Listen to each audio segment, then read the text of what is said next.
सम्मेलन में अपनी ऊर्जामयी उपस्थिति से सम्मेलन को न सिर्फ अधिक अर्थपूर्ण बनाया बल्कि उसे वैचारिक धरातल पर नई ऊंचाई भी प्रदान की।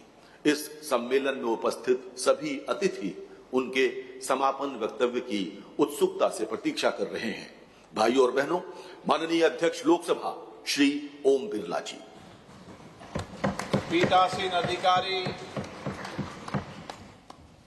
सम्मेलन के समापन की ओर हम बढ़ रहे हैं। इस समापन में आज हमारे बीच में उत्तर प्रदेश के यशस्वी मुख्यमंत्री, जिनके नेतृत्व में लोकतांत्रिक मूल्य मजबूत हुए, राज्य के सुशासन, सामाजिक कल्याण की दिशा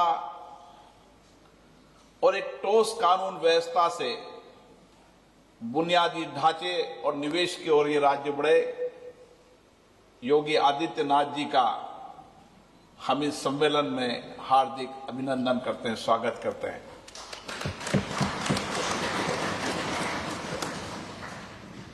इस राज्य के मुख्यमंत्री, माननीय मंत्रीगण, उप मुख्यमंत्री और माननीय मंत्रीगण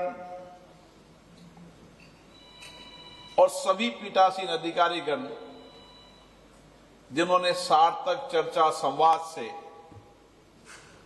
लोकतांत्रिक संस्थाओं को और मजबूत, जवाबदेही, उत्तरदायी, पारदर्शी बनाने के लिए अपने विचारों को रखा। हमने इस 86 वर्ष के अंदर इस पीठासीन अधिकारी सम्मेलन के माध्यम से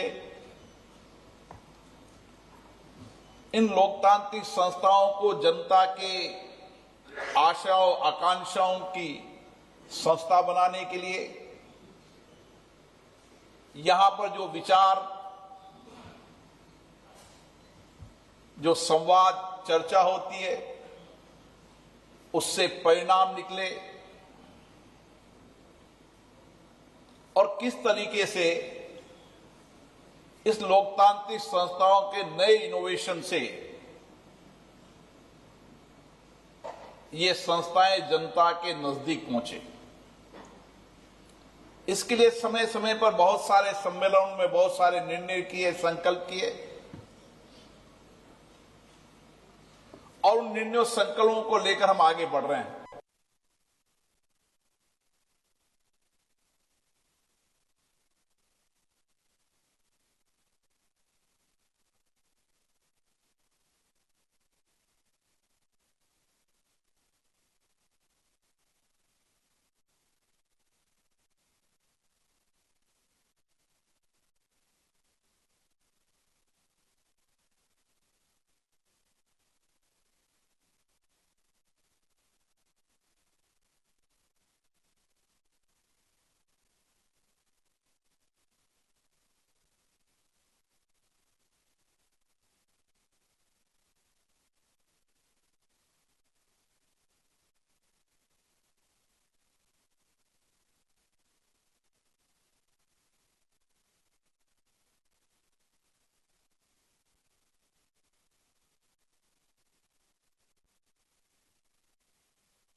ये प्रयास किया है कि लोकतांत्रिक संस्थाओं को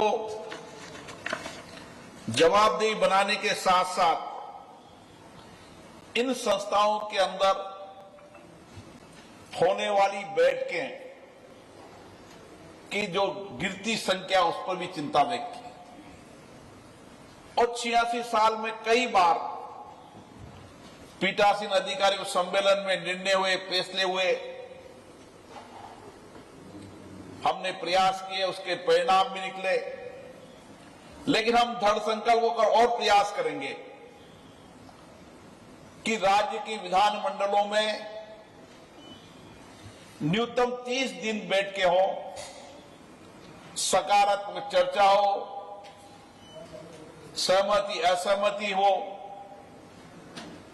और विभिन्न राजनीतिक दलों के अपने विचार भी आए, लेकिन एक राज्य के विकास के लिए एक सकारात्मक वातावरण बने और राज्य की विधानसभाएं और विधान मंडल ही है जहां अंतिम व्यक्ति की आवाज सदन के माध्यम से सरकार तक पहुंचती है और वो अंतिम व्यक्ति मतदान देने के बाद ये अपेक्षा करता है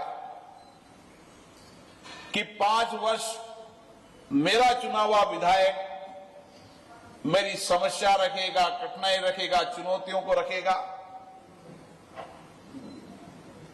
और उस समस्या का समाधान भी होगा। जिस तरीके से न्यायालय के अंदर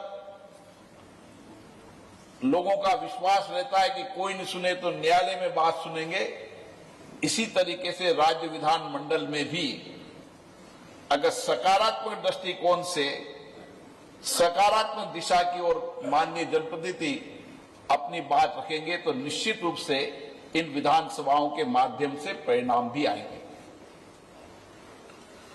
हमने हमारी विधान सभाओं को पारदर्शी, जवाबदेही बनाने के लिए बदलते परिप्रेक्ष्य के अंदर प्रौद्योगिकी का प्रयोग हो, एआई टेक्नोलॉजी का प्रयोग हो और प्रौद्योगिक एआई टेक्नोलॉजी की ओर हम बढ़े हैं। आज सभी राज्य की विधानसभाएं पेपरलेस हो चुकी है। सभी राज्य की विधानसभाओं के अंदर अपनी पुरानी डिबेटें, चर्चाएं, संवाद, मुद्दे, बजट, उन सबको सभी विधानसभाओं में डिजिटाइजेशन किया है ताकि आने वाले समय के अंदर एआई टेक्नोलॉजी का प्रयोग कर कर, प्रौद्योगिकी का प्रयोग कर कर हमारे विधायकों की क्षमता, कैपेसिटी बिल्डिंग भी हो। और इसके लिए राज्य की विधानसभाओं ने जहां रिसर्च विंग बनाई है, अपनी डिबेट का डिजिटलाइजेशन करने के कारण उनको पुरानी डिबेट, चर्चा, कानून बनाने के समय उस चर्चा, संवाद को और कैसे सार्थक चर्चा हो, उसके लिए कैपेसिटी बिल्डिंग के लिए राज्य की विधानसभाओं ने काम करना शुरू किया है। संसद भी राज्य की विधानसभाओं के साथ मिलकर काम कर रही है और एक अच्छी सार्थक चर्चा, संवाद माननीय विधायक का होगा, क्षमता निर्माण होगा तो निश्चित रूप से विधायिकाएं जवाबदेह होगी और हम शासन प्रशासन की पारदर्शिता और निगरानी ठीक से कर पाएंगे। इसके लिए एक प्रयास शुरू किया है, निश्चित इसके परिणाम आए, लेकिन एक चिंता हमारी है